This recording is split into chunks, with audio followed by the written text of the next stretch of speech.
Hey, what's going on, guys? Welcome back to the channel. In this video I'm going to show you on a Chevy Silverado where you fill the washer fluid at, where the reservoir is. When you open the hood, it's on the driver's side right in front of the battery. It's right here. And some vehicles have a line that you fill them to. On this particular model, you just fill it all the way to the top. It doesn't have a minimum or a maximum mark. So we're going to get some fluid and we're going to fill it up. Alright guys, we just got some plain old blue washer fluid here and we're going to get it filled up. Sorry if we spill a little. It ain't going to hurt nothing.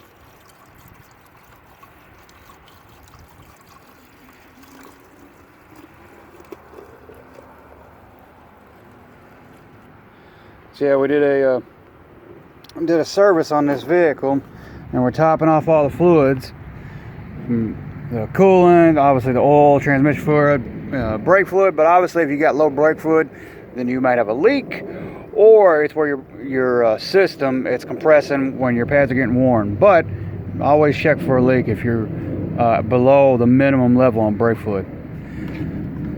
Like I said, and there's where your washer fluid reservoir is. On a Chevy Silverado, the oil dipstick, this is on the 4.3, this is a V6, is right here at the front of the engine, in front of the alternator, right in front of the air intake tube.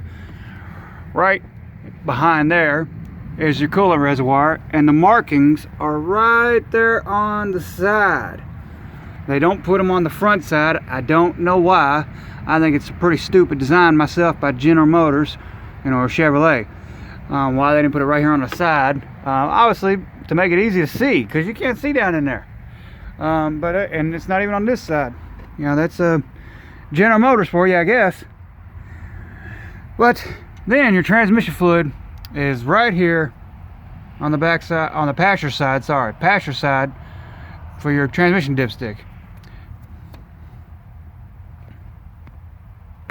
Hopefully I found this video useful on how to check and service the fluids on a Chevy Silverado with the 4.3 V6. Please subscribe to the channel, hit that share and thumbs up button. Y'all have a great day.